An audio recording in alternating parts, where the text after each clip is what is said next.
Yo, beautiful people, this is Nadir. This Kev. And yo, we are Games Music Life. So we're back to review this J-Rock project. Yeah. Highly anticipated J-Rock project. Was it? Was it highly anticipated? Redemption. I feel like for the people who knew. Yes, people root for J-Rock. Yeah, absolutely. And that's the thing, too, about him that I got kind of leading up to it was like, I really wanted to see J-Rock win.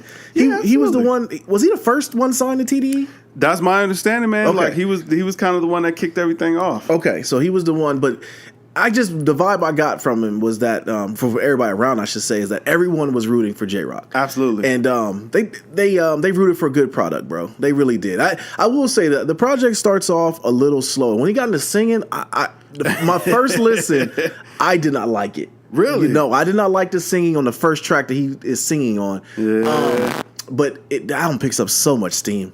It picks up so much steam. First of all, I want to just commend TDE, Top Dog, their whole camp. They got a product over there, man. The song with SZA was complete fire. Yeah. J-Rock really told his story very well too. They always come through, man. Yes, and J-Rock, I mean, once again, he has that LA sound. Yeah, they absolutely have a sound from where they're from, man. And he told a heck of a story. Kind of rough around the edges. I think if J-Rock can be more of a polished act, but I think him being a little bit unpolished is kind of his calling sign. Yeah. So I will say that. So maybe I'm just wanting more from him than needs to be. But I was taken aback from it, to be honest with you, bro. Like, I didn't really, judging up to it, especially when I got to the track with Future, I'm like, oh, I knew I did not like that song. But I will say, after listening to it I listened to this album about 3 or 4 times in a row.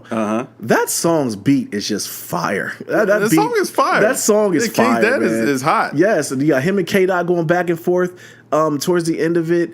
The song with Cole, which caught me off surprise that he had Cole on the album. That was pretty dope. J-Rock did a damn good album, man. He really did put a good album. What do you think, bro? Yo, to mirror one of your first points on here, like though the hooks on here at points they're rough, I can kind of see where that's a bit of it gave some of the songs a bit of charm. I would say. Yeah, you know what I'm saying? Made them feel more authentic. Yeah. But maybe we should have dialed it back on the singing for him just a little bit because his singing voice is a little bit rough. But listen, when it came to that rapping, he rapped. Oh man, he came with that straight West Coast. Yes, heat. Yes, you know did. What I'm saying? West Coast gangster rap. I need a little bit of that. Yes, need a little bit of that in my life. Yes, you know what I'm saying? We got Nipsey Hussle. He put out a very good album as well. But this J-Rock. Yeah, he came and brought it, man. Yeah. Coming through there, the storytelling was great. I never felt like he slacked a minute with any of the bars. His voice, to me, it sounded different than what I remember him sounding previously, but it still really had a good way of capturing my attention or keeping my attention throughout the project. I felt like I heard everything that he had to say and it connected just because of the way that, his voice is mixed in with the beats. And for the beats, man, listen, the production on here, man, his ear... Top notch, man. He got some top notch production on this. This project, I feel like, a lot of times you get an album and you pick and choose what your favorite songs are. Right. But I felt like this album was so cohesive. It just ran top to bottom. And, I actually felt like the weakest track on here was the bloodiest. Yeah. The first track. The very first track. I felt like the bloodiest was the weakest point on this album. But in context of the full album, it made perfect sense. Oh, yeah. You know what I'm saying? Absolutely. Even the spots where I could complain a little bit again about his voice, it was like I said, it was so charming that it brought these songs together. I think that's his calling card. Yeah. I think that's it. If he becomes polished, I don't think we want to hear from him. And he didn't rely too much on the features on there. I didn't even realize that was Jeremiah on Tap Out. Yeah. With it, I didn't even really pay any attention just because it's like, J-Rock brought so much to these songs. The song with J. Cole, they bodied that. They did. I mean, is J-Rock supposed to be hanging with Cole like that? But I mean, hey, he hang with Cornrow Kenny every day. Yeah, he does. Or do we have to call him Pulitzer Kenny at this point? I'm not sure. But either way, you know what I'm saying? It's like, he showed that he can hold his own with the best in the game right now and be right there with them. Yeah. I hope that this album doesn't get slept on because I felt like this was a great piece of work that people really should take notice to and appreciate for what it is. I think if anyone follows the whole TDE movement, they're going to check this out. Yeah. I just was more surprised that in a weekend that a J-Rock album and a Nas album dropped, that J-Rock would have the more impressive bars. I mean, I'll be honest, I just really was taken aback from that. Yeah. That he would have more things to say that was more impressive. But like you said, the production was definitely very good. So now you got TDE, you got Kenny, SZA, Schoolboy, J-Rock, Sir, Absol. Yeah. Hold on. You got my boy Isaiah Rashad. Hold on, we're forgetting. Schoolboy. We said Schoolboy. Yeah.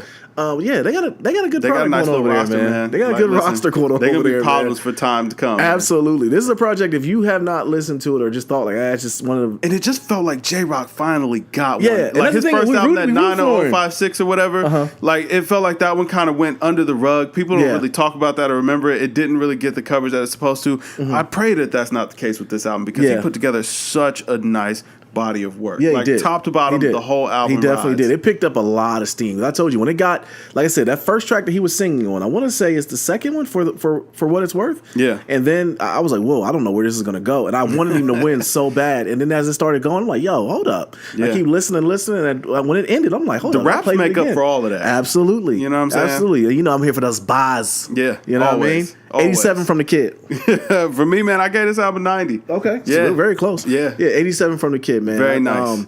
13 tracks, no filler. None. Yeah. None at all. Definitely a good length on the album too. Yeah, nice little 45 minutes. Yes, absolutely. And he came through as far as said he's not the pick, the last, pickup artist for TDE. He's got his own staple, bro. He did it. Absolutely. So yo, let us know what you guys think in the comments. Let us know, man. Was I too high, too low? Was Kev too high, too low?